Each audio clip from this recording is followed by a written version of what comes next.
Bapak Ibu saudara-saudara kekasih di dalam Tuhan Yesus Kristus, saya bacakan satu bagian dari firman Tuhan. Kejadian pasal 6.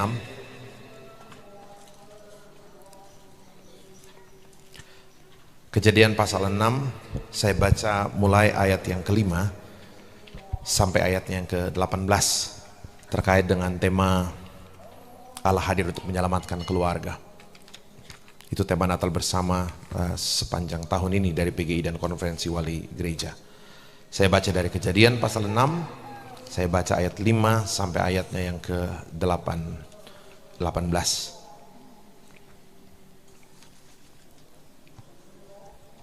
Saya bacakan saudara-saudara, kita ikuti, kita dengarkan dalam hati demikian.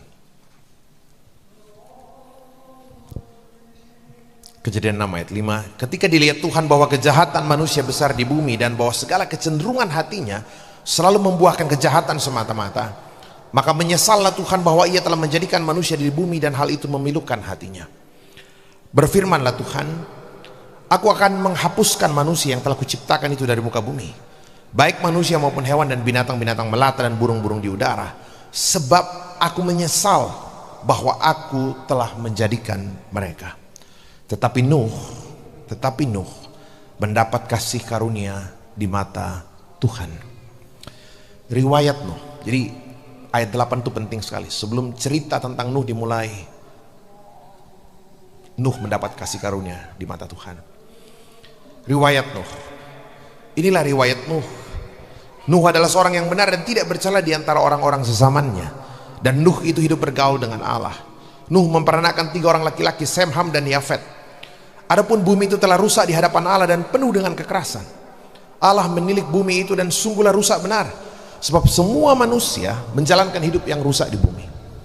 Berfirmanlah Allah kepada Nuh, aku telah memutuskan untuk mengakhiri hidup segala makhluk, sebab bumi telah penuh dengan kekerasan oleh mereka. Jadi aku akan memusnahkan mereka bersama-sama dengan bumi. Buatlah bagimu sebuah bahtera dari kayu gofir. Bahtera itu harus kau buat berpeta-peta dan harus kau tutup dengan pakal dari luar dan dari dalam. Beginilah engkau harus membuat bahtera itu, 300 hasta panjangnya, 50 hasta lebarnya, dan 30 hasta tingginya. Buatlah atap pada bahtera itu dan selesaikanlah bahtera itu sampai sehasta dari atas, dan pasanglah pintunya pada lambungnya. Buatlah bahtera itu bertingkat bawah, tengah, dan atas. Sebab sesungguhnya aku akan mendatangkan air bah meliputi bumi untuk memusnahkan segala yang hidup dan bernyawa di kolong langit. Segala yang ada di bumi akan mati binasa. Tetapi dengan engkau, aku akan mengadakan perjanjianku, dan engkau akan masuk ke dalam bahtera itu, engkau bersama-sama dengan anak-anakmu dan istrimu, dan istri anak-anakmu. Saudara-saudara kekasih dalam Tuhan, kita tahu cerita itu dengan baik. Ketika Tuhan katakan bumi akan hancur karena penuh dengan kejahatan, Tuhan selamatkan satu keluarga utuh, keluarga yang ada dalam bahtera, yang disiapkan, dirancang oleh Tuhan sendiri dengan petunjuk Tuhan. Tuhan katakan bumi akan hancur, tetapi dengan keluargamu aku buat satu perjanjian. Pertanyaan paling penting terkait dengan tema dan teks ini adalah pertanyaan mendasar itu gini, Bapak Ibu Saudara. Bagaimana saya bisa meyakini hari ini? Ya, di tengah-tengah perubahan yang luar biasa hari ini, bagaimana saya bisa percaya hari ini bahwa betul-betul kasih Allah sanggup menyelamatkan kehidupan keluarga kita hari ini? Apa yang bisa saya pegang, pendeta? Dengan banyak sekali perubahan hari ini, tantangan yang luar biasa hari ini, dan saya masih bisa percaya meskipun orang tua terbatas, ibu terbatas, anak tinggal jauh dari kami, saya percaya hidupnya pasti dipelihara Tuhan.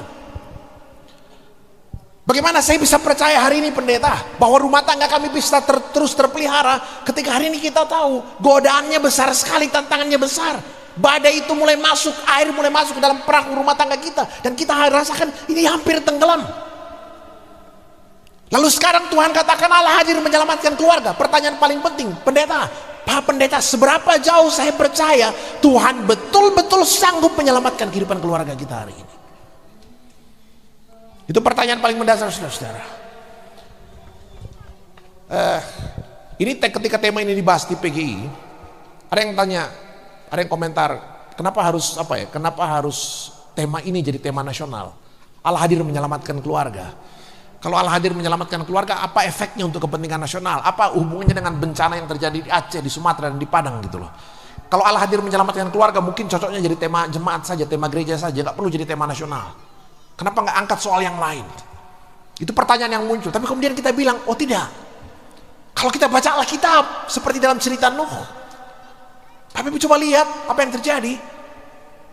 Alkitab justru memperlihatkan dengan sangat jelas, dan nanti saya perlihatkan dalam beberapa teks dalam Alkitab. Alkitab justru memperlihatkan dengan sangat jelas bahwa apa? Sejak dari awal, ketika Allah mau menyatakan karya penyelamatan di dalam bumi ini, Tuhan selalu bekerja melalui satu keluarga. Penyelamatan Nuh dan sekeluarga, penyelamatan Nuh sekeluarga, Nuh istrinya, 3 anaknya, 3 anak mantunya, ya. Penyelamatan Nuh satu keluarga bukan cerita tentang penyelamatan Nuh saja. Sebab kita tahu satu keluarga ini diselamatkan dalam bahtera untuk apa? Untuk membaharui bumi ini. Jadi kalau orang tanya ngapain bicara soal keluarga, saya bilang, oh apa kepentingan keluarga jadi tema nasional? Oh tidak, Alkitab justru memperlihatkan kepada kita, mulai dari awal kitab Kejadian pasal 1, ketika Tuhan mau memelihara Taman Eden yang Tuhan ciptakan, Tuhan mulai dari mana? Ciptakan sepasang suami istri yang pertama, Adam dan Hawa.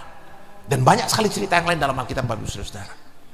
Ketika Tuhan mau panggil satu bangsa pilihan, Tuhan mulai dari mana? Satu keluarga, suami istri, Abraham dan Sarah. Banyak sekali cerita seperti itu, saudara. Keluarga yang dipanggil, Abraham dan Sarah dari awal dipanggil satu keluarga, suami istri, bukan Abraham saja, Abraham dengan istrinya ditambah. Untuk apa? Supaya hidup menjadi berkat untuk semua orang. Olehmu semua kaum di muka bumi mendapat berkat. Jadi Bapak Ibu Saudara, kalau hari ini kita bicara keluarga, kalau hari ini gereja, kita semua peduli dengan keluarga, peduli dengan masa depan anak-anak kita. Karena kita tahu menyelamatkan anak-anak kita itu menyelamatkan satu bangsa. Bapak Ibu Saudara, ingat Nuh waktu kecil diselamatkan, waktu dilempar ke dalam sungai Nil, dan diselamatkan orang tuanya, diselamatkan Tuhan, ditaruh di tepi sungai Nil. Saya bilang cerita penyelamatan anak kecil bernama Musa itu, ya, cerita penyelamatan itu bukan sekedar cerita penyelamatan seorang anak kecil. Sebab setelah Musa diselamatkan waktu kecil, puluhan tahun kemudian kita tahu anak ini diselamatkan waktu kecil karena apa? Tuhan persiapkan dia untuk menjadi seorang pemimpin bangsa Israel.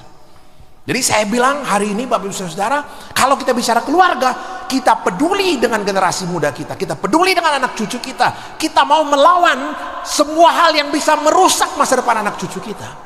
Itu karena apa? Kita peduli dengan masa depan bangsa kita. Di Toraja saya tidak pernah bosan untuk menyampaikan itu. Kalau hari ini gereja bicara sangat keras tentang hal-hal penyakit sosial yang merusak masa depan anak-anak, karena kita peduli dengan masa depan. Talalor yang dietarakan kenang muda itu apa dulu kampung. Lebih enak tinggal di kampung kan. Tapi kalau kita semua pulang ke kampung, nah ini toro doh. Nggak cukup kita. Diaspora Toraja ini udah berapa? Mungkin 2-3 juta kali ya. Luar biasa. Anak-anak kita harus naik ke gunung-gunung Papua dengan segala resikonya. Karena apa? Kita harus hidup di luar. Tanda muda apa doh? Jadi Bapak Ibu saya bilang, dari dulu Toraja terkenal, andalan orang Toraja dari dulu itu SDM-nya, orangnya. Jadi kalau orangnya sudah dirusak, mau kenapa paling toh? Nggak ada lagi apa yang kita mau banggakan hari ini. Bapak Ibu Saudara kekasih dalam Tuhan, saya kembali ke pertanyaan di depan. Bagaimana saya bisa percaya? Sehebat apa sebenarnya kasih karunia Tuhan hari ini? Betul-betul saya percaya masih bisa menyelamatkan kehidupan keluarga. Ketika betul-betul hari ini persoalannya luar biasa. Saya cerita di beberapa tempat, saya bilang dulu waktu kami SMP di kampung, SMP di Toraja, jam 9 malam kita belum pulang, jam 10 malam orang tua cari keluar. Nanti kalau sudah ketemu kita di luar, disuruh pulang ke rumah, pagar dikunci, pintu rumah dikunci. Orang tua merasa aman, anak-anak sudah dalam kamar, aman. Hari ini Bapak Ibu Saudara, anak-anak di kamar pun gelisah kita. Apalagi kalau sudah di kamar terus pegang gadget, apa mau menepukolan tuh, mintu apa nanti roh. Itu fakta hari ini Bapak Ibu. Saya kaget ketika 2-3 bulan lalu terdengar kabar seorang anak yang sangat baik menurut saya, tidak terlalu banyak keluar ke rumah, tidak banyak keluar dari rumah, lebih banyak tinggal dalam rumah, di dalam kamar lebih tepatnya. Tapi tiba-tiba saya kaget karena apa? Terdengar kabar anak itu terlilit hutang ratusan juta karena apa? Judi online. Jadi Bapak bisa bayangkan, kejahatan itu langsung masuk ke kamar, tidak permisi sama bapaknya. Mau bapaknya polisi, tentara, ditembus masuk rumahnya. Kejahatan itu menembus pagar depan rumahnya, menembus pintu kamarnya, pintu rumahnya, masuk langsung ke kamar. Langsung kejahatan itu ada di tangannya, di smartphone-nya. Jadi Bapak Ibu coba bayangkan hari ini. Nah, pertanyaan paling mendasar hari ini, Bapak Ibu lihat kemarin kan, Australia jadi negara pertama, Perdana Menterinya mengumumkan, Australia ini sudah tingkat pendidikannya, menurut saya masyarakatnya punya tingkat pendidikan sudah lebih di atas dari masyarakat Indonesia. Tapi pemerintahnya pun masih khawatir dengan perkembangan teknologi yang luar biasa. Dia disyukuri, perkembangan teknologi kita tidak anti, Bapak Ibu Saudara. Kita syukuri. Hari ini teknologi itu berkembang luar biasa, ya, pesat sekali. Sekarang mau cari alamat, tidak perlu lagi mana itu alamat, gampang, Sherlock, nyampe kita. Ya. Kemarin festival pohon Natal di Toraja, anak-anak putar lagu apa, theme songnya lah, Toraja Light Festival. Saya dengar-dengar, saya bilang sama panitia, siapa yang suruh kamu bikin ini lagu? Siapa yang bikin lagu lagu Toraja Light Festival? Yang kedua, suaranya kok mirip suara saya. Bagus-bagus maksudnya. Saya, kok mirip suara saya? Pak Pendeta, baru dibikin setengah jam lalu itu, Coba bayangkan, hanya dengan masukkan ke artificial intelligence, maunya lagu begini, temanya, genrenya, tipenya lagu begini, suaranya diambil suara saya dari YouTube, dia masukin ke dalam. Bapak coba bayangkan, kemajuan teknologi itu hebat sekali hari ini, ya. Jadi disyukuri, saya bilang, hebat sekali perkembangan teknologi hari ini. Wah, pencipta lagu lewat semua nih. Bapak bisa bayangkan, setengah jam jadi lagu itu. Hari ini berkembang sekali teknologi kesehatan kan. Bu dokter siapa yang kerja di bidang medis, kemarin ada orang bapak, Om dari mana Om? Mau kemana? Ke Taiwan. Pergi apa? Stem cell, ya kan? Katanya sel diambil baru dikasih muda ya. Maksudnya Om? Ya katanya kalau saya dia stem cell nanti ya kira-kira bisa lebih muda sekian puluh tahun lah, belasan tahun. Wah, deh. Tapi sebulan kemudian saya ketemu Kutiro, nama tua bangsa ya. Kusaha nggak bisa tolong promosi. Tapi saya nggak tahu Bapak Ibu Saudara, perkembangan teknologi hari ini luar biasa, sangat canggih, luar biasa. Saya nggak tahu ya, mau ujung kemana perkembangan teknologi hari ini. Nah, tapi Bapak Ibu Saudara, saya mau kembali ke pertanyaan di depan. Bagaimana saya bisa percaya kasih Allah betul-betul bisa menyelamatkan satu keluarga? Seperti cerita Nuh, saya ingin keluarga saya seperti keluarga Nuh yang hancur sekeliling bahtera, hancur semua yang ada dalam bahtera, tapi satu keluarga yang ada di dalam bahtera, yang disiapkan Tuhan, yang dirancang Tuhan, yang dibuat atas petunjuk Tuhan, satu keluarga utuh selamat. Nuh, istrinya, 3 anaknya, 3 anak mantunya, semua selamat. Nuh dengan istrinya, siapa nama istri Nuh? Nyonya Nuh. Ta'alan Alkitab jadi, ya kan? Nah, jadi Bapak Ibu Saudara, saya pikir itu luar biasa. Saya bilang, ada 2 hal yang menarik Bapak Ibu Saudara. Yang pertama saya bilang, kalau ditanya seperti apa kasih Tuhan, saya bilang, saya mulai yang pertama. Tadi saya sengaja baca cerita itu dari awal. Sebelum riwayat Nuh diceritakan, sebelum nama Nuh disebutkan, sebelum bahtera dibuat, sebelum petunjuk bahtera, sebelum cerita Nuh dimulai, satu ayat penting sebelum cerita Nuh dimulai dari Kejadian 6 ayat 9 riwayat Nuh, satu ayat penting di ayat 8 sebelum riwayat Nuh, satu petunjuk penting adalah apa? Ketika Tuhan mau menghancurkan bumi, satu hal yang penting, Nuh mendapat kasih karunia di hadapan Tuhan. Jadi buat saya satu hal, keselamatan keluarga, utuhnya keluarga dimulai dari mana? Beroleh kasih karunia Tuhan. Itu yang paling penting saya bilang, kasih karunia Tuhan. Dan saya orang tanya, pendeta, kenapa kasih karunia? Saya bilang, dari awal Alkitab perlihatkan itu. Saya bilang, Bapak Ibu ingat ketika suami istri yang pertama jatuh ke dalam dosa? Bapak Ibu ingat cerita itu? Ketika suami istri yang pertama jatuh ke dalam dosa, Adam dan Hawa, ingat cerita itu kan? Ketika dia makan buah pohon pengetahuan yang baik dan yang jahat, kemudian dia sadar dirinya telanjang. Ketika mereka sadar dirinya telanjang, mereka ambil daun-daun untuk membuat pakaian, tapi kemudian ternyata tidak mampu menutupi ketelanjangan. Dan ketika Tuhan masuk ke dalam taman mencari mereka, mereka lari bersembunyi karena mereka telanjang. Mereka tidak mampu dengan daun-daun yang mereka buat, mereka tidak mampu menutupi ketelanjangannya. Apa yang kemudian terjadi? Tuhan sendiri yang membuat pakaian untuk mereka. Alkitab mengatakan, Tuhan sendiri yang membuat pakaian untuk mereka. Dari apa? Dari kulit binatang. Dari kulit binatang dibuat pakaian. Bapak Ibu coba ingat, dari awal kisah penciptaan, ketika manusia jatuh ke dalam dosa, yang bisa menutupi aib keluarga hanya Tuhan. Yang bisa menutupi aib suami, istri, dosanya suami, kesalahannya istri, dimulai dari mana? Pengampunan Tuhan.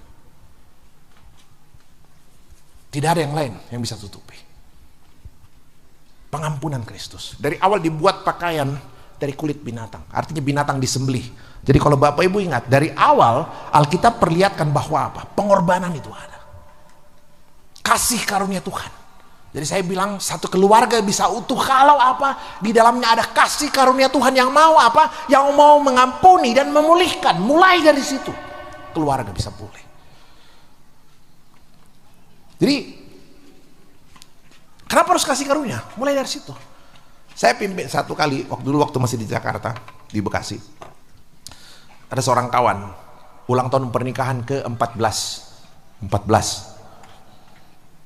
Ulang tahun perkawinan 14. Biasanya kan yang dirayakan biasa kalau 50 tahun tah.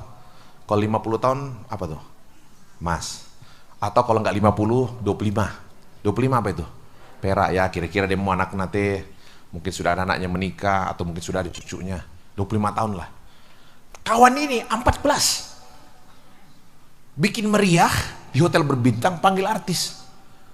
14 tahun. Saya bilang, bos, enggak tunggu ke 1 tahun lagi, biar 15. Kalau 50 tahun emas, 25 tahun perak, 14 apa? Nikel. Perunggu. Enggak tahu gitu. Saya bilang, tapi sudah, saya bilang, enggak tunggu ke sekalian bos, 15 tahun. Wah, mana sanggup puluh apa? Anak juga masih kecil, masih SMP. Wah, kalan duri palalan deh. Masih panjang perjalanan, masih banyak hal yang bisa terjadi gitu loh. Jadi dia enggak, Pak Pendeta, kami mau bikin pokoknya pernikahan, perkawinan 14. Ya sudah, dibikin lah. Dibikin di hotel berbintang, panggil artis nyanyi. Dan yang luar biasa Bapak Ibu, waktu dia kasih kesaksian, dia bilang, Pak Pendeta dan Bapak Ibunya, saya kenapa bikin 14 tahun perkawinan meriah gitu loh. Bikin meriah, panggil artis dan segala macam. Kenapa? Begini Pak Pendeta, kalau ditanya alasannya, satu saja Pak Pendeta. Kami bersyukur sudah 14 tahun perkawinan kami. Sebab apa? Paling tidak katanya, rumah tangga kami sudah setahun lebih lama dari rumah tangganya Anang dan Kris Dayanti waktu itu. Yang cuma 13 tahun gitu. Waktu itu lagi heboh-hebohnya kan. Dia bilang, maksudnya dia bilang, Pendeta, gimana kami nggak bersyukur gitu loh. Saya, semua suami ini dibandingkan Anang, tampang kalah jauh. Suara apalagi. Ya, isi dompet kalah. Istri saya dibandingkan Kris Dayanti, langit dan bumi Pendeta. Tampangnya kalah, suara kalah, isi kantong kalah, semua lewat. Kami ini dua orang pribadi yang sangat sederhana, tidak punya banyak hal, tapi kami bersyukur kepada Tuhan. Rumah tangga kami yang diisi oleh dua orang yang sangat sederhana ini ternyata sudah berjalan jauh lebih panjang dari perkawinan dua orang yang hebat itu. Saya ambil satu kesimpulan Pendeta, yang menentukan keteguhan satu keluarga bukan soal berapa banyak orang pintar di dalam, bukan seberapa hebat suami dan istri ada di dalam, bukan seberapa pandai, ganteng dan cantik suami dan istri, tapi seberapa jauh kasih karunia Tuhan menopang kehidupan keluarga itu. Jadi Bapak Ibu Saudara, luar biasa, semua dimulai dari kasih karunia Tuhan. Dan Bapak Ibu, saya bayangkan ini kasih karunia Tuhan ya. Kalau Bapak Ibu bayangkan nih, mungkin agak susah bayangkan bahtera gitu ya, air bah hancur. Tapi satu hal yang menarik, Bapak Ibu sekalian, satu hal yang menarik, seluruh, paling tidak semua tafsiran kitab Kejadian yang saya pernah baca tentang Kejadian pasal 6, seluruh tafsiran kitab Kejadian dalam Kejadian pasal 6 cerita tentang Nuh ini pasti menyinggung hal ini, menyinggung bahwa, menarik sekali, kata Ibrani untuk bahtera ya, kata inti Ibrani untuk bahtera, tebah ya, itu ternyata kata yang sama yang digunakan untuk peti ya, peti tempat Musa ditaruh waktu kecil itu loh, waktu bayi itu, dan diselamatkan waktu kecil itu, yang kemudian ditaruh di pinggir sungai. Bapak Ibu ingat waktu dikejar Firaun kan? Firaun katakan karena dia lihat orang Israel tambah banyak, dia bilang sama bidan-bidan Mesir, prajuritnya, kalau anak orang Israel lahir perempuan, biarkan hidup. Tapi kalau laki-laki, bunuh, lempar ke sungai Nil. Bapak Ibu ingat cerita itu? Musa lahir ketika perintah Firaun itu dikeluarkan. Dan Bapak Ibu coba bayangkan bagaimana kisah penyelamatan itu. Nanti Bapak Ibu baca Keluaran pasal 2. Saya kalau baca cerita itu saya jadi paham bagaimana hebatnya kasih karunia Tuhan yang bisa memelihara, menyelamatkan kehidupan seorang anak kecil yang orang tuanya tidak berdaya. Saya kalau ditanya kasih karunia Tuhan menyelamatkan keluarga, sudah seperti itu tuh. Saya kalau bayangkan bagaimana Tuhan selamatkan Musa yang kecil itu dari ancaman Firaun dan tentaranya, saya jadi mengerti seberapa hebat, seperti apa hebatnya kasih karunia Allah yang sanggup menyelamatkan seorang anak kecil atau menyelamatkan satu keluarga. Bapak Ibu mengatakan, Alkitab mengatakan ketika Musa lahir, orang tuanya hanya bisa menyembunyikan anak itu 3 bulan. Tidak lebih dari itu. Orang tuanya hanya bisa menjamin umur anaknya selama 3 bulan. Tidak lebih dari itu. Selebihnya bagaimana? Bagaimana mau sembunyikan seorang anak kecil dari kejaran tentara Firaun? Tidak mungkin. Apa yang kemudian dilakukan? Dia masukkan ke dalam tebah itu, ya, persis seperti cerita Bahtera, ditaruh dengan dipakal dengan ter dari dalam dan luar. Nanti Bapak baca cerita itu. Ditaruh di dalam Bahtera, di dalam tebah itu, di dalam peti itu, kemudian ditaruh di tepi sungai Nil. Bapak Ibu coba bayangkan, mana ada orang lahir anaknya ditaruh di pinggir sungai. Dan kalau mereka tuh ada di tepi, di Perejo Biringin Salu. Nggak ada. Taruh di pinggir sungai itu apa? Kalau tidak dibawa air, dimakan buaya atau yang lainnya. Coba bayangkan Bapak Ibu Saudara. Taruh di pinggir sungai apa? Betul-betul tidak ada opsi lain. Ini pilihan terakhir. Tidak ada cara lain menyembunyikan anak ini. Orang tuanya sudah menyerah. Mereka hanya bisa menyelamatkan anak ini 3 bulan. Dan yang kemudian dilakukan adalah anak itu ditaruh di pinggir tepi sungai Nil, tepi Teberau. Dan Bapak Ibu ingat, yang mau bunuh anak ini siapa? Firaun. Yang temukan anak ini siapa? Siapa? Putri Firaun. Yang mau bunuh bapaknya, yang temukan siapa? Anaknya.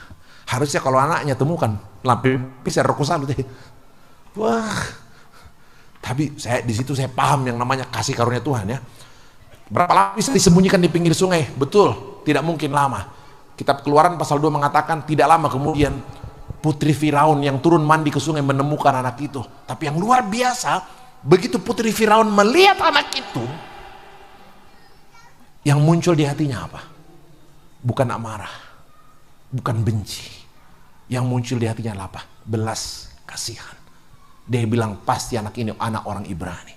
Muncul di hatinya belas kasihan. Dan Bapak Ibu tahu belas kasihan itu dalam perjanjian lama dari kata Ibrani raham, mengatakan tentang rahim seorang ibu.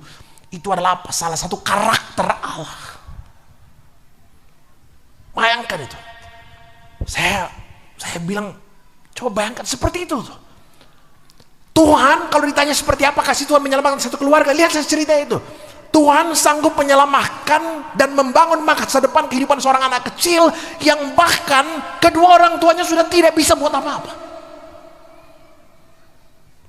Ketika kedua orang tuanya menyerah, Tuhan tidak selesai membangun masa depan anak itu. Kalau Bapak Ibu ingat cerita Ismail, ingat cerita itu? Itu cerita yang mirip sekali dengan ini, cuma lebih dramatis. Ismail ingat kan ya? Ismail itu anak Abraham dari Hagar. Ingat cerita itu kan? Abraham kan punya istri Sarah, iya toh? Abraham itu dipanggil umur 75, Sarah 10 tahun lebih muda. Keturunanmu akan seperti bintang di langit, seperti pasir di tepi laut. Tapi kenyataannya masih marah makam pada Abraham. Ishak itu nanti lahir 25 tahun setelah dipanggil. Jadi umur 100 Abraham baru lahir Ishak. Tapi selama penantian itu Abraham berkali-kali ragu. Mereka tertawa, istrinya ragu, tertawa. Satu kali istrinya bilang sama Abraham, ambe, musus sama teh. Ya bang mau titi oh. Ya kan gitu. Ya bang titi. Hambaku Hagar, malah pula pudu kasih ya. Ya Abraham disuruh, mau reduka banget ya Abraham. Ya kok ya mau kian ho. Ya cerita itu kan, ingat cerita itu. Dihampirilah Hagar. Lahirlah Ismail. Lahir Ismail. Tidak lama kemudian, Sarah mengandung, Ishak lahir. Mereka tumbuh bersama-sama, meningosolah, masih kecil, main sama-sama. Ismail main dengan adiknya, Ishak. Apa yang terjadi? Sarah marah. Waktu Ismail sama Ishak masih kecil itu main, dia bilang, wah, masa anak majikan main dengan anak hamba? Tidak bisa ini. Abraham, suruh itu Hagar usir dari rumah ini. Usir Hagar keluar dari rumah dengan anaknya itu. Bapak ingat cerita itu? Kejadian pasal 21. Ketika Hagar diusir keluar dari rumah, disuruh pergi kemana? Tidak jelas. Keluar dari rumah. Dan keluar dari rumah berarti pergi kemana? Ke padang gurun. Padang gurun berarti apa? Mati. Tidak ada kehidupan di padang gurun. Dan Bapak Ibu ingat cerita itu, kejadian pasal 21, nanti baca dengan detail Bapak Ibu, luar biasa. Ketika Hagar diusir keluar dari rumah, masuk ke padang gurun, dengan dia bawa anaknya Ismail yang masih sangat kecil, hanya diberikan bekal apa? Hanya diberikan bekal sedikit air dalam kirbat dan sepotong roti. Mereka keluar dari rumah, seorang ibu yang tidak berdaya bawa seorang anaknya masuk ke padang gurun, dan seperti sudah diduga, hanya dalam beberapa saat seluruh bekal habis, dan anak dan ibu itu berada dalam ambang kematian. Dan Bapak Ibu ingat cerita itu? Ismail yang kecil itu menangis, menjelang mati, ya. Tidak bisa, haus, lapar, tidak ada minuman dan makanan. Ismail menangis, dan Bapak Ibu coba perhatikan cerita itu. Dalam Alkitab dikatakan kejadian 21, ketika Hagar menggendong melihat anak itu menangis, kelaparan, haus, dia tidak tahan melihat kalau anak itu mati di pangkuannya.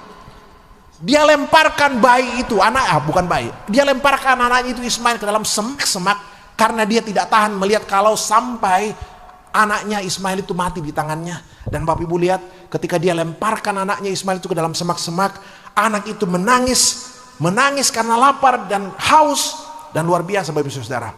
Apa yang terjadi ketika dilemparkan ke dalam? Luar biasa. Saya ketika baca cerita itu, saya bilang luar biasa. Apa reaksinya? Apa reaksi Tuhan, saudara-saudara? Kejadian pasal 21 ayat 17, saya bacakan nih. Ketika Ismail menangis, kejadian pasal 21 ayat 17, Allah mendengar suara anak itu. Allah mendengar suara anak itu. Lalu malaikat Allah berseru dari langit kepada Hagar, kepada ibunya. Katanya kepadanya, apakah yang kau susahkan Hagar? Apakah yang kau susahkan ibu? Janganlah takut, sebab Allah telah mendengar suara anak itu dari tempat dia berbaring. Ketika ibu menangis, tidak mampu menyelamatkan nyawa anaknya, Tuhan katakan anak itu menangis, dan Tuhan respon tangisan anak itu. Tuhan bilang sama mamanya, hei ibu, butuh mangira. Tangisan anakmu, suara anak itu telah terdengar sampai ke langit. Jangan takut, sebab Allah telah mendengar suara anak itu dari tempat dia berbaring. Saya ketika baca cerita ini, saya bilang luar biasa.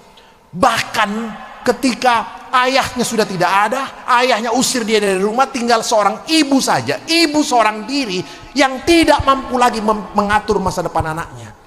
Ketika anak itu menangis, Alkitab mengatakan Tuhan mendengarkan suara anak itu dari tempat dia berbaring. Dan ayat 19, lalu Allah membuka mata Hagar sehingga ia melihat sebuah sumur. Ia pergi mengisi kirbatnya dengan air, kemudian diberinya anak itu minum. Di dalam padang gurun yang kering pun, dalam hidup rumah tanggamu yang sulit dan kering sekalipun, ketika anakmu menangis dan Tuhan mendengar, Tuhan akan buka mata seorang ibu untuk melihat mata air yang bisa menopang kehidupan anak-anaknya. Wah, hebat sekali. Jadi kalau ditanya seperti apa kasih Tuhan bisa menyelamatkan keluarga, seperti itu yang dikisahkan dalam Alkitab, saudara-saudara. Tuhan sanggup menyelamatkan kehidupan sekeluarga, seorang anak sekalipun, bahkan ketika kedua orang tuanya tidak lagi mampu berbuat apapun. Jadi ibu-ibu yang mitang mi bela to ngemo, mi tu mangi, nah tu mangi idu katu anak mi. Bayangkan, bahkan ketika sudah ibu seorang diri harus membesarkan anaknya, Tuhan mendengar. Ada satu cerita di salah satu negara bagian Amerika, Tennessee. Ada seorang anak kecil yang rajin sekali datang gereja, Tiap minggu datang gereja. Masalahnya cuma satu. Dia selalu datang paling lambat, pulang paling cepat. Oh. Undi bang rampo ya mau undi nataru. Nah, aduh kamu dolo nasule. Tasin dia itulah. Selalu datang paling terakhir. Giliran pulang paling cepat. Jadi pendeta selalu bilang, kenapa ini anak? Enggak pernah saya salaman. Enggak pernah pendeta salaman sama dia. Jadi karena kalau pendeta turun, sebelum pendeta turun dari mimbar, keluar dia duluan. Orang masih lagu terakhir, saat teduh, oh dia sudah jalan keluar. Jadi kenapa dia selalu datang lambat dan pulang paling cepat? Pak pendeta tidak tahu, tapi sebagian jemaat tahu, anak ini selalu datang paling lambat, pulang paling cepat. Karena apa? Dia tidak mau diajak ngobrol. Noka diajak cerita. Kenapa dia tidak mau diajak bercerita? Ya, jadi kalau orang sudah ibadah dia datang, enggak mungkin diajak cerita. Pas selesai ibadah, dari ceritai, woi, sudah mau. Nah, dia selalu datang paling lambat, pulang paling cepat. Karena tidak mau diajak ngobrol. Kenapa tidak mau diajak ngobrol? Satu hal. Dia tidak mau jadi bercerita karena apa? Dia takut sekali ditanya tentang satu hal. Ada satu pertanyaan yang paling dia takuti seumur hidupnya. Jadi kalau dia orang ngumpul, ada dia di situ orang ngumpul dan datang, dia pasti pindah. Karena dia takut sekali ditanya satu hal. Pertanyaan yang paling dia takuti adalah kalau orang tanya, siapa papamu? Dia takut sekali ditanya siapa ayahmu, sebab apa? Dia tidak pernah kenal siapa ayahnya. Dia dilahirkan ibunya, dibesarkan ibunya tanpa pernah kenal siapa ayahnya. Satu kali pendeta bilang, masa tabang ku bilang lambiran titio. Jadi satu kali pada minggu, pendeta bilang sampai natua, nanti pokoknya lagu terakhir kau teruskan. Ambil Alkitab, saya mau keluar duluan. Jadi hari minggu itu pendeta turun duluan, dia lihat pintu samping, dia tungguin di depan pintu pintu gereja kan. Dan seperti sudah diduga, anak itu belum selesai lagu terakhir, keluar sudah dari bangku, jalan keluar. Dia kaget sekali ketika dapat pintu gereja. Kenapa pendeta? Keluar kapan keluar pendeta ini? Keluar lewat mana? Tidak pernah seumur-umur. Kenapa dia sudah duluan di depan? Kaget lihat pendeta. Pendeta lihat dia kaget. Pendeta bilang, mana kulambiran tuh karo? Mana? Saya dapat kamu. Dia keluar dari... Dia mau terus ke sana, takut pendeta. Dia mau berhenti, cari keluar tempat lain. Tidak ada jalan lain. Satu-satunya jalan keluar lewat sana. Mau berhenti tidak bisa. Karena apa? Orang di belakang juga mau keluar. Sudah antri orang mau keluar. Satu-satunya jalan keluar lewat pendeta. Dia terpaksa tunduk, diam, pura-pura tidak lihat pendeta. Padahal ini anak memang pendeta. Dia pura-pura tidak mau lihat pendeta, ajukan tangannya. Padahal pendeta sudah tunggu. Pendeta bilang, mau nggak mau atau kutuk-kutuk. Pendeta, dia acungkan tangan langsung. Pendeta ambil tangannya. Selamat hari Minggu. Tuhan berkati. Rajin sekali kau datang gereja. Siapa bapakmu? Pak Ibu tahu pertanyaan yang paling dia takuti di hidupnya ditanyakan pendeta di depan banyak orang. Waduh, pas pendeta tanya begitu, mukanya langsung pucat, berubah, nggak jelas lagi warnanya, itu kuning hijau tuh. Dia tunduk pucat. Orang yang antri di belakang yang tahu masalah juga diam karena mereka paham, Pak pendeta. Jarang-jarang malah berkunjung te pendeta tena tanda itu anggota jemaat. Jemaat tahu, dan untung Pak Pendeta juga tahu ada masalah, ada sesuatu yang janggal.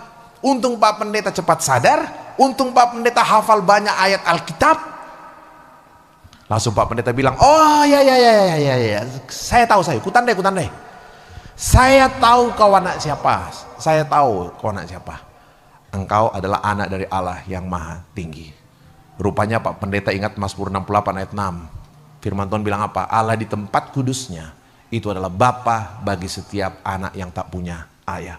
Father for the fatherless. Bapa bagi setiap anak yang tak punya ayah. Anak itu dengar begitu, diangkat wajahnya dengan percaya diri, gembira, dia pergi. Pertanyaan kemudian, siapa anak ini? Siapa anak ini? Menarik sekali saudara-saudara. Kurang lebih 40-50 tahun kemudian anak ini dikenal dengan nama siapa? Dia dikenal dengan nama Ben Hooper. Siapa Ben Hooper? Ben Hooper adalah gubernur negara bagian Tennessee 2 kali periode dari Partai Republik. yang luar biasa adalah apa? Ketika pertama kali dilantik jadi gubernur, dalam sambutan pertamanya dia bilang apa? Saya tidak pernah menyangka saya akan jadi seorang gubernur. Saya hanya seorang anak kecil yang malu, minder, tidak berani berjumpa dengan orang karena saya tidak pernah tahu siapa ayahku sampai hari ini. Saya selalu minder, tidak pernah berpikir jadi seorang gubernur. Syukur kepada Tuhan katanya, syukur kepada Tuhan. Ucapan seorang bapak pendeta tua di gereja itu, ucapan seorang bapak pendeta tua di gereja itu membuatku tahu tentang satu hal, bahwa apa? Saya memang punya ayah yang terbatas, saya punya ayah yang tidak sempurna, saya punya ayah yang syarat dengan kekurangan, tapi puji Tuhan, di sorga saya punya Bapa yang luar biasa, yang sanggup mencukupkan segala yang saya perlukan. Jadi saudara-saudara, cerita Alkitab, cerita kehidupan memperlihatkan betul-betul kasih Allah sanggup menyelamatkan keluarga. Bahkan ketika kedua orang tua yang menyerah, bahkan ketika ibu tidak punya pilihan lain selain melemparkan anaknya ke dalam semak-semak, ketika mereka tidak punya pilihan, Tuhan selalu punya jalan keluar untuk menyelamatkan kehidupan mereka. Nah saudara-saudara, satu hal yang menarik sebenarnya, tema Natal tahun ini tuh diambil dari Injil Matius. Dan kalau Bapak baca Injil Matius mulai dari pasal 1, tema Natal tahun ini kan Matius pasal 1 ya. Biasa kita mulai dari ayat 18. Tapi kalau Bapak baca bagian pertama, paling pertama dari Injil, memang dari awal Injil Matius sudah mau menekankan bahwa Allah itu keluarga apa? Allah bukan hanya menyelamatkan keluarga, bukan sekedar menyelamatkan keluarga, memulihkan keluarga. Tapi Injil Matius pasal 1 bahkan memperlihatkan bahwa bukan sekedar Allah menyelamatkan keluarga, tapi bahkan Allah sanggup memakai keluarga-keluarga yang sangat rapuh, penuh dengan kekurangan itu, menjadi perpanjangan tangan Allah untuk mewujudkan karya penyelamatan. Jadi kalau Bapak baca cerita Matius pasal 1 mulai dari ayat 1, apa Matius 1 ayat 1, mulai dari silsilah Tuhan Yesus. Nanti Bapak Ibu baca silsilah Yesus Kristus, siapa keluarga-keluarga siapa yang dipakai Tuhan untuk mewujudkan karya penyelamatan itu. Bapak Ibu kalau lihat nanti teks itu dengan baik, jelas sekali saya bilang, bukan hanya Allah menyelamatkan keluarga, ya, tapi bahkan Allah memakai keluarga-keluarga yang rapuh, penuh kekurangan itu, untuk dipakai menjadi perpanjangan tangan Allah untuk karya penyelamatan. Saya buka cepat Matius 1 yang jadi tema kita Bapak Ibu Saudara. Coba lihat ya. Saya baca cepat nih. Ini menarik sekali. Tapi Bapak Ibu bisa perhatikan dengan baik. Ini bagian paling pertama dari Injil, bagian paling pertama dari Perjanjian Baru, dan yang paling pertama dijelaskan adalah siapa keluarga yang Tuhan pakai untuk mewujudkan karya penyelamatan Allah. Saya bacakan. Ini saya baca 6 ayat aja, dan Bapak Ibu lihat menarik sekali ayat ini. Luar biasa. Saya yakin banyak yang baca, mungkin banyak yang tidak sadar. Begini ya. Nah, itu. Saya baca. Bapak Ibu dengarkan atau lihat di handphonenya boleh. Silsilah Yesus Kristus. Masalu nenek itu lah. Ya, tuh. Saya bacakan ya. Inilah silsilah Yesus Kristus, anak Daud, anak Abraham. Jadi siapa orang-orang yang Tuhan pakai? Ayat 2. Abraham memperanakan Ishak. Siapa istri Abraham? Mamanya Ishak? Sarah. Tidak disebutkan dalam silsilah. Kenapa tidak disebutkan dalam silsilah? Sebab apa? Buat orang Yahudi yang penting jelas nama bapaknya. Yang jelas memindam na aman mutoh kira-kira. Jadi ibunya mau cantik sekali seperti Sarah pun gak ditulis. Sebab buat orang Yahudi sekali lagi yang penting jelas bapaknya. Ya. Tak ane surah le, minta maaf nanti ibu-ibu sama. Tak ane surah lah, tak ada pukutan le. Karena aku lah surah ibu saya surah sangat mimpa. Saya lihat ya, Bapak coba lihat. Istri Sarah, istri nenek moyang Israel, tidak disebutkan namanya. Saya teruskan. Ishak memperanakan Yakub. Siapa mamanya Yakub istri Ishak? Ribka. Tidak disebutkan. Dia istri nenek moyang Israel, cantik, dan tidak disebutkan. Kenapa? Sebab buat orang Yahudi yang penting bapaknya. Ya. Jadi bapak ingat le, penting lu kumi. Ya. Salam PKB ya. Penting lu kumi bapak-bapak. Darah kamu tuh. Ya. Bapak yang ditulis Pak, bapak yang dicatat. Ya. Mau bapaknya ganteng tidak ganteng dicatat namanya. Saya teruskan. Nah, Yakub memperanakan Yehuda dan saudara-saudaranya. Siapa ibunya Yehuda, istri Yakub? Lea. Yakub punya 4 istri kan? Lea, Rahel, Bilha dan Silpa. Yehuda itu anak dari Lea, anak keempat dari Lea. Tidak disebutkan siapa ya istrinya. Nah, ayat 3, perhatikan baik-baik. Yehuda memperanakkan Peres dan Serah dari Tamar. Perempuan pertama yang disebutkan adalah Tamar. Sarah yang cantik tidak disebutkan, Ripa yang cantik tidak disebutkan, Lea tidak disebutkan. Yang disebutkan pertama kali perempuan adalah Tamar. Yehuda memperanakkan Peres dan Serah, anak kembar nih, ya, dari Tamar. Yehuda memperanakkan Peres dan Serah dari Tamar. Pertanyaannya, siapa Tamar? Jangan bilang mamanya Peres. Mata jangan mau itu mamanya Peres lah. Nanti Bapak Ibu baca, di Alkitab dituliskan loh, satu perikop lengkap, Kejadian 38, nanti Bapak Ibu baca Kejadian 38, ada cerita satu lengkap Yehuda dan Tamar. Aibnya tidak disembunyikan. Apa ya? Aibnya, kekurangannya tidak diceritakan. Penulis kitab Kejadian dengan Matius itu terpisah ratusan tahun, tidak saling mengenal. Matius tidak bilang sama penulis kitab Kejadian, surah dia itu lagi, surah bukan dia itu. Nggak ada. Mereka tidak saling mengenal. Kitab Kejadian ditulis ratusan tahun sebelum Injil Matius ditulis. Siapa Tamar? Nanti Bapak Ibu baca Kejadian 38 ditulis lengkap di sana. Saya cerita cepat saja. Tamar itu adalah anak menantu dari Yehuda. Yehuda punya anak dari anak menantunya. Kok bisa pendeta? Nanti baca lengkap Bapak Ibu Saudara-saudara. Yehuda itu punya 3 anak laki-laki. Ya, anak pertama menikah dengan Tamar, meninggal, belum punya keturunan. Ada hukum Yahudi yang disebut kawin ipar. Kalau saudaramu laki-laki meninggal belum punya keturunan, maka engkau wajib menikahi istri kakakmu, membangkitkan keturunan atas nama kakakmu. Disuruhlah anak kedua Onan. Onan, nikahi Tamar. Onan nikahi Tamar. Dia bisa punya anak, tapi dia nggak mau punya anak. Tuhan marah, Onan meninggal. Sudah 2 anaknya Yehuda meninggal. Masih ada lagi 1 anaknya Yehuda, tapi masih SMP, belum bisa disuruh menikah. Ditunggu besar sedikit. Tamat kuliah, mau disuruh menikah sama Tamar. Yehuda bilang, baik, anakku pertama menikah dengan Tamar, mati. Anak kedua menikah dengan Tamar, mati juga. Nanti jangan-jangan ketiga, mati juga. Karena Tamar ingin punya keturunan, dia berpura-pura jadi seorang perempuan sundal. Dia datang di dekat ayah mertuanya Yehuda. Mertua menghampiri anak mantunya, dia tidak tahu kalau itu Tamar anak mantunya. Setelah selesai dihampiri, ditanya berapa bayarannya, sekian kambing sekian domba. Karena waktu itu belum ada kris ATM, tidak bisa digesek. Yehuda bilang, oke, pegang dulu kalungku, tongkatku sebagai jaminan, saya pergi ambil bayarannya.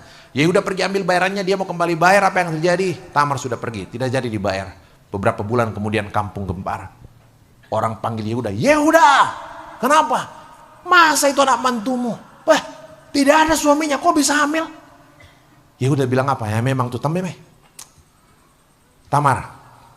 Ya mbak. Jujur kok ya. Indah mbak na tuh. Minda bapaknya. Siapa bapaknya? Iya, kata Tamar bilang, ini bapak mertua yang punya kalung ini. Wah, pangkutum, wah, berkat. Berkat udah empuan. Bapak itu di Kejadian 38, nanti Bapak Ibu baca. Luar biasa. Tapi itu terjadi. Bapak bisa bayangkan ke keluarga itu dipakai untuk melanjutkan karya penyelamatan Allah. Pernah pikir nggak apa yang mau disampaikan sebenarnya? Nah, saya teruskan ya. Saya teruskan. Peres memperanakan Hesron, Hesron memperanakan Ram. Tidak disebutkan namanya. Ram memperanakan Abinadab, Abinadab, Nahason. Semua tidak disebutkan mamanya, istrinya. Nahason memperanakan Salmon. Ayat 5 perhatikan. Salmon memperanakan Boas dari Rahab. Perempuan pertama yang disebutkan, perempuan kedua yang disebutkan adalah Rahab. Siapa Rahab?